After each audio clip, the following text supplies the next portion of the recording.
Hello and welcome to Carantoc Art in the southwest of England.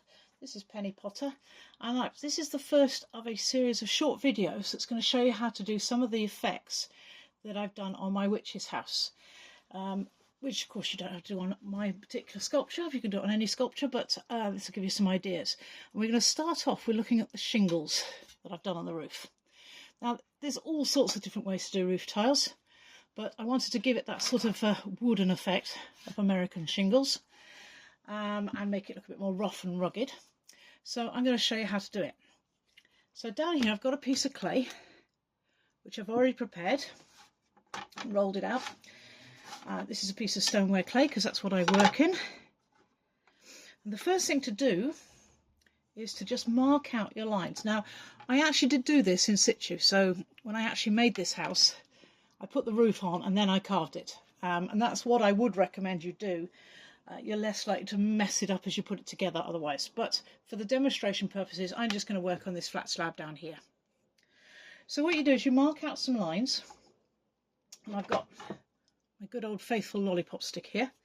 I'm just going to draw some lines on my clay to start with, just very lightly, just to mark out where my tiles are going to be. Now you can be as precise about this or as imprecise as you like. On my house I'm all over the shop. Some of the rows are thicker, some of them are thinner, and I think that gives it a little bit more of a sort of a authentic look. So having drawn my lines in like that, what I'm then going to do is I'm going to take away the clay underneath each line. And the way I'm going to do this, there's several tools you can use. You can use a lollipop stick, that will do it. Leaves a bit of a rough finish, but that's what we're going to do first of all. So I've sharpened it off a bit.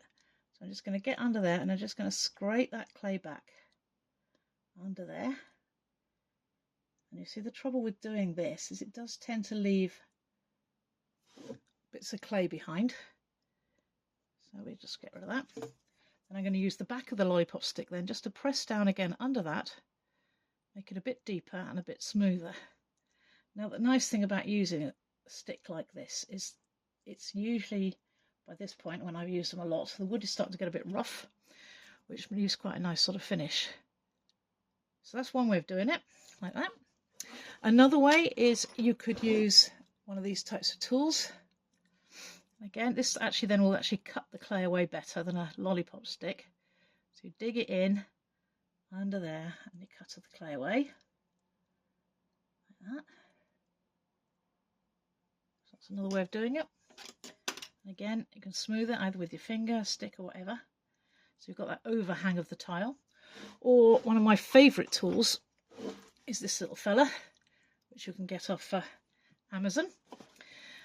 You can get them in different shapes. You can get sets of them. The one with the little square end is probably better than the one I brought up, but we'll use this one anyway.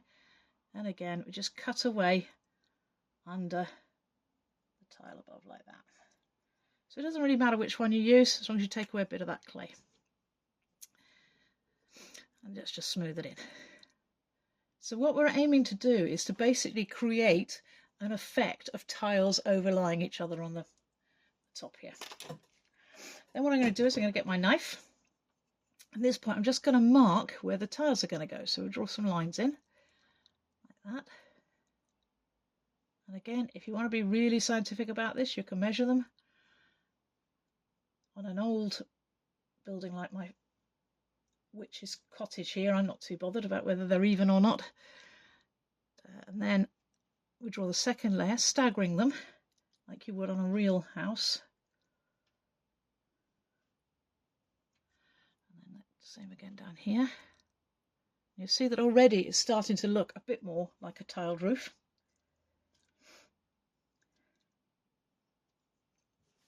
And then using the end of the lollipop stick or any other tool that works, we smooth them down a bit, tidy them up, and then we start to make them a little bit rougher. So I'm going to use the end of the stick and I'm just going to sort of put some marks in.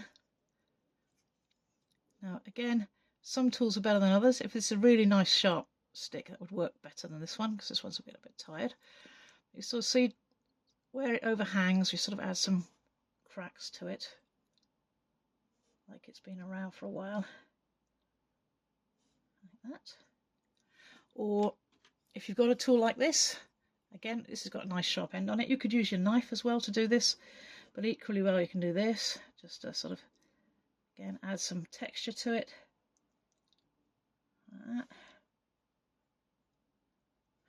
Or if you've got one of these, again, I quite like this because it takes the clay away, so I think it makes it look tidier. But it's supposed to be quite a rough roof, so it doesn't really matter. And then to make it look a little bit more authentic, what I've also done then is between each tile, cut away a little bit more clay. And then shaped around it so that the tiles are looking a little bit worn, as you would get with like an old shingle roof. Make sure you don't lose the definition of the tiles underneath while you're doing this, though. Okay. And you work it like that until eventually you have a tiled roof. So that's how to do the roof.